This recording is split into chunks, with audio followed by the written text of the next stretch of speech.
ഈ തൃശ്ശൂർ മറ്റത്തൂർ പഞ്ചായത്ത് നിങ്ങൾക്കറിയാമല്ലോ, ജയിച്ച കോൺഗ്രസ്സുകാരെ മുഴുവൻ BJP-യിലേക്ക് കാലുമാറി വോട്ട് ചെയ്തു എന്ന് പറഞ്ഞ സ്ഥലം.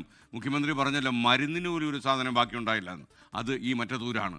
കോൺഗ്രസ് BJP വിവാദ കൂട്ടുകെട്ട് ആയുധമാക്കാൻ LDF മറ്റത്തൂർ കോടാലിയിൽ ഇടതുമുന്നണി ഇന്ന് ജനകീയ പ്രതിഷേധ യോഗം സംഘടിപ്പിക്കും. ആർക്ക് കോടാലിയായി എന്നുള്ളത് ഇന്നറിയാം. തൃശ്ശൂരിൽ നിന്ന് സൂരജ് സജീവ് വിവരങ്ങളും അയച്ചിരുന്നു. പറയൂ Suraj, good morning. Good morning. തൃശ്ശൂരിനെ സംബന്ധിച്ച് കോൺഗ്രസ് 10 വർഷത്തിനിപ്പുറം കോർപ്പറേഷൻ പിടിക്കുന്നു, തദ്ദേശ സ്ഥാപനങ്ങളിലൊക്കെ മിന്നും വിജയം നേടുന്നു. ആ വിജയത്തിന്റെ മാധുര്യം നുണയുന്നതിന് മുൻപാണ് ഈ തമ്മിലടി വലിയ പ്രതിസന്ധിയിലേക്ക് പോയത്. കോർപ്പറേഷനിൽ ലാലി ജെയിംസിനെ മേയറാക്കാത്തതൊക്കെ വലിയ പ്രതിഷേധങ്ങൾക്കിടയാക്കുന്നു. ലാലിയുടെ തുറന്നു പറച്ചിൽ, അങ്ങനെ വിവാദങ്ങളിൽ അകപ്പെട്ട് നിൽക്കുകയാണ് മറ്റത്തൂരിൽ കൂടോടുകൂടി ഈ കോൺഗ്രസ് അംഗങ്ങൾ BJP-യിലേക്ക് പോകുന്നത്, അല്ലെങ്കിൽ BJP-യുമായി ഒരു സഖ്യത്തിൽ ഏർപ്പെടുന്നത്.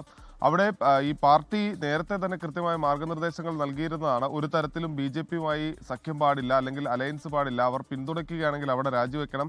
SDP എവിടെയെങ്കിലും പിന്തുണയ്ക്കുകയാണെങ്കിൽ അവിടെയൊക്കെ രാജി സമർപ്പിക്കണം എന്ന് നിർദ്ദേശിച്ചിരുന്നതാണ്. പക്ഷേ അതെല്ലാം മറികടന്നുകൊണ്ടാണ് അവരെ ഒരു വിമതയെ മുൻനിർത്തിക്കൊണ്ട് പ്രസിഡന്റ് ഭരണം പിടിക്കുന്നു, പ്രസിഡന്റ് സ്ഥാനാർത്ഥിയെ വിജയിപ്പിച്ചെടുക്കുന്നു. അതിനുശേഷം ഈ കോൺഗ്രസ് അംഗങ്ങളിൽപ്പെട്ട ഒരാളെ തന്നെ വൈസ് പ്രസിഡന്റായി മത്സരിപ്പിക്കുന്നു. അതോടുകൂടി സെയിം പാറ്റേണിൽ ഭരണം പിടിക്കുന്നു. അതിനുശേഷവും ഇന്നലെ ഇവരടക്കം മാധ്യമപ്രവർത്തകരെ കണ്ട സമയത്ത് അവർ ചെയ്തതെല്ലാം ശരിയാണ് എന്ന തരത്തിലുള്ള ന്യായീകരണമാണ് അവരുടെ ഭാഗത്ത് നിന്ന് വന്നത്. എന്തായാലും LDF-നെ സംബന്ധിച്ച് തദ്ദേശ തെരഞ്ഞെടുപ്പിൽ അവർക്ക് വലിയ തിരിച്ചടി നേരിടേണ്ടി വന്നതാണ്. അവർക്ക് വീണ് കിട്ടിയ ആയുധമായി മറ്റത്തൂർ മാറുകയാണ്. പലപ്പോഴും മറ്റു സംസ്ഥാനങ്ങളിലൊക്കെയാണ് നമ്മൾ ഇത്തരത്തിലുള്ള നീക്കങ്ങൾ കണ്ടിട്ടുള്ളത്.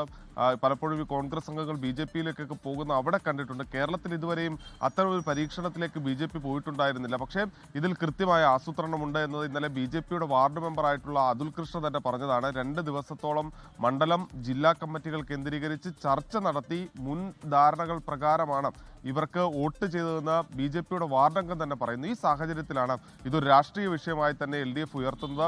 മുഖ്യമന്ത്രി തന്നെ ഇതിൽ പ്രതികരിക്കുന്നു. അതിന് പിന്നാലെ ഇന്ന് മറ്റത്തൂരിൽ വൈകുന്നേരം വലിയ ജനകീയ പ്രതിഷേധം സംഘടിപ്പിക്കാനുള്ള ഒരുക്കത്തിലാണ് LDF ഉള്ളത്. ഈ ശരിക്കും അവിടെ വലിയൊരു വിവാദമാണ് ഉണ്ടായിരിക്കുന്നത്. അതുപോലെ സൂരജ്, നമ്മുടെ അന്വേഷണത്തിൽ മനസ്സിലായത് ഈ ജയിച്ച് 8 പേരും ഒറ്റയടിക്ക് ഈ കൂറുമാറാൻ തീരുമാനിച്ചതിന് പിന്നിൽ മറ്റെന്തെങ്കിലും കാരണമുണ്ടോ?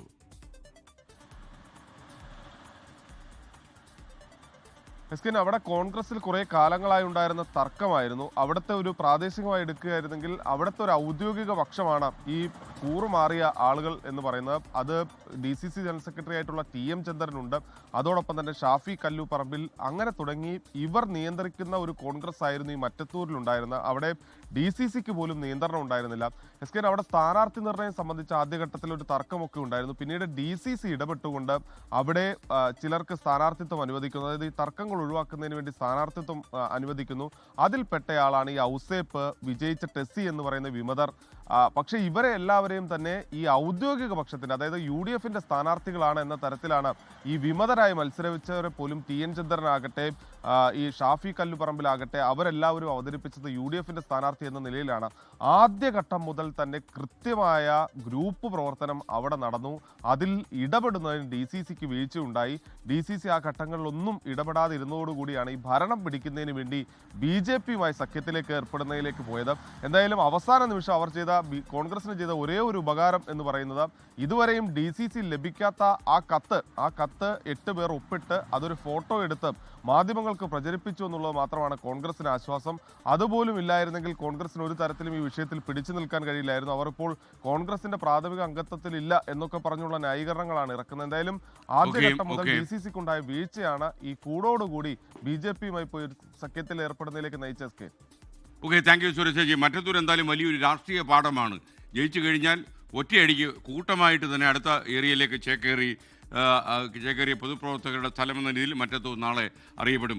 ലോകത്തെവിടെയായാലും ഏത് സമയത്തും 24 വാർത്തകളും ഓഗ്മെന്റഡ് റിയാലിറ്റി പാക്കേജുകളും എക്സ്പ്ലെയിനറുകളും വിശദമായി കാണാൻ ഞങ്ങളുടെ YouTube ചാനൽ നിങ്ങൾക്ക് സബ്സ്ക്രൈബ് ചെയ്യാം.